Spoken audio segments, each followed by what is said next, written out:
வணக்கம் friends, welcome to mini kitchen. இன்னைக்கு நம்ம செய்ய போகிறது கடாய் பன்னீர். கடாய் பன்னீர் எப்படி செய்யறதுன்னு பார்க்கலாம் வாங்க. கடாய் பன்னீர் செய்ய தேவையான பொருட்கள்: பன்னீர் 150 கிராம், மிளகு 1 டேபிள் ஸ்பூன், தனியா 2 டேபிள் ஸ்பூன், சீரகம் 1 டேபிள் ஸ்பூன், காஞ்ச மிளகாய் 2,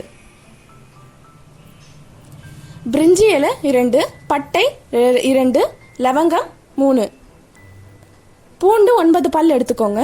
அதுக்கப்புறம் இஞ்சி 1 துண்டு போதும். கசூரி மேந்தி 1 டேபிள் ஸ்பூன், வெங்காயம் 4, தக்காளி 3, கேப்சிகம் 2. ஃபர்ஸ்ட் நம்ம பன்னீரை வந்து சின்ன சின்ன பீஸாக கட் பண்ணிட்டு கொஞ்சம் நெய் ஊற்றி கடாயில் நல்லா வதக்கி எடுத்துக்கலாம். இப்போ எல்லா சைடும் லைட்டாக கோல்டன் ப்ரௌன் ஆகிற அளவுக்கு நம்ம வதக்கி எடுத்துக்கணும். மீடியம் ஃப்ளேம்லேயே வச்சு இந்த வதக்கணும். ஹை ஃப்ளேமில் வச்சா தீய சான்ஸ் இருக்குது. ஸோ மீடியம் ஃப்ளேம்லேயே வச்சு வதக்கி எடுத்துக்கோங்க. கடாயில் 2 டேபிள் ஸ்பூன் எண்ணெய் ஊற்றி நம்ம கட் பண்ணி வச்சுருக்க வெங்காயத்தை பாதி போட்டுக்கணும் ஃபஸ்ட்டு. அப்புறம் 2 கேப்சிகம் கட் பண்ணி வச்சுருக்கோம்ல, அது இதில் போட்டு எல்லாத்தையும் நல்லா வதக்கி எடுத்துக்கணும். கண்ணாடி பதம் வர வரைக்கும் வதக்கினா போதும். இது நல்லா வதக்கி எடுத்துக்கணும். இது கொஞ்ச நேரத்துலேயே வதங்கிடும்.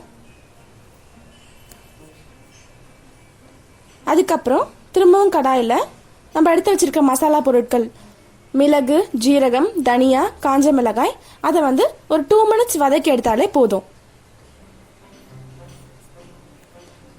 இதெல்லாம் வதங்கிட்டோடனே தனியாக பிளேட்டில் வச்சு கொஞ்ச நேரம் ஆற விட்டுறணும்.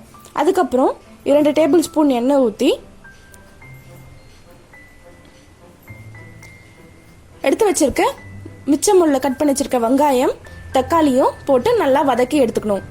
அதுக்கப்புறம் 9 பல் பூண்டு போட்டு இஞ்சியும் 1 துண்டு அதில் போட்டுடணும். எல்லாத்தையும் நல்லா வதக்கி எடுத்துக்கணும். நம்ம இப்போ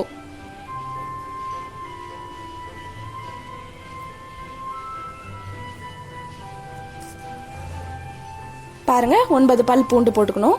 இஞ்சி வந்து ஒரு சின்ன துண்டு இருந்தால் போதும். அப்புறம் பாதாம், முந்திரியெல்லாம் வந்து தண்ணியில் ஊற வச்சு தோல் உரிச்சிட்டு இதில் ஆட் பண்ணிக்கணும். அப்போ தான் நம்ம வந்து குழம்பு ரொம்ப சாஃப்டாக இருக்கும். நம்ம செய்கிற கிரேவியும் தேவையான அளவு உப்பு போட்டுக்கணும். நம்ம கிரேவிக்கு இப்போவே வந்து எவ்வளோ தேவையோ அவ்வளோ உப்பு போட்டு இதில் வதக்கிக்கணும். இது நல்லா வதங்கி வந்தோடனே தனியாக ஒரு கடாயில் சின்னதாக கொஞ்சோண்டு எண்ணெய் ஊற்றி பட்டை, லவங்கம், பிரியாணி லீஃப் இதெல்லாம் போட்டு நல்லா ஒரு 2 நிமிஷம் வதக்கி எடுத்தாலே போதும்.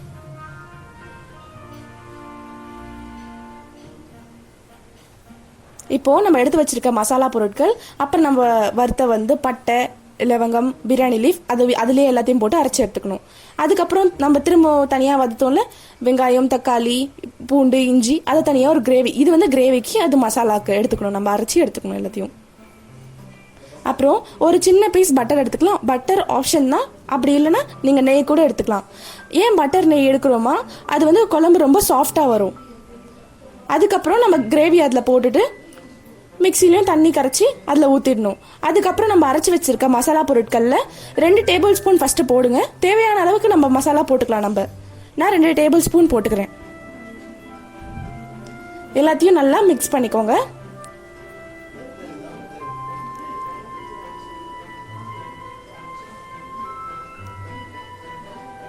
அப்புறம் நம்ம கண்ணாடி பதத்தில் வதக்கி வச்ச வெங்காயத்தையும் கேப்சிகமையும் நம்ம இதில் ஆட் பண்ணிக்கணும் இப்போ. அப்புறம் நம்ம திக்கா பால், அதாவது க்ரீம் மில்க், இதுக்கு திக்கான பால் காய்ச்சி வச்சு அதை வந்து நம்ம கொஞ்சம் ஆட் பண்ணிக்கணும். அப்போ தான் வந்து ரொம்ப சாஃப்டாக நம்மளுக்கு கிடைக்கும். பாருங்க எவ்வளோ ரொம்ப சாஃப்டாக வந்திருக்குன்னு. அப்புறம் நம்ம வதக்கி வச்சிருக்க பன்னீரையும் அதில் போட்டுக்கணும் கடைசியாக. இதெல்லாம் போட்டு நல்லா வதக்கணும். நம்ம நல்லா கலக்கிட்டே இருந்தால் அந்த பன்னீருக்குள்ளே இந்த கிரேவி வந்து இறங்கும்.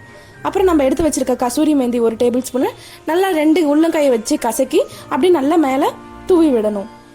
தூவி விட்டு எல்லாத்தையும் சேர்த்து கலக்கும் போது நம்ம அந்த கசூரி மேத்தியோட ஸ்மெல்லுக்காக போடுறோம். அவ்வளோ ரொம்ப அருமையாக இருக்கும் அந்த ஸ்மெல்.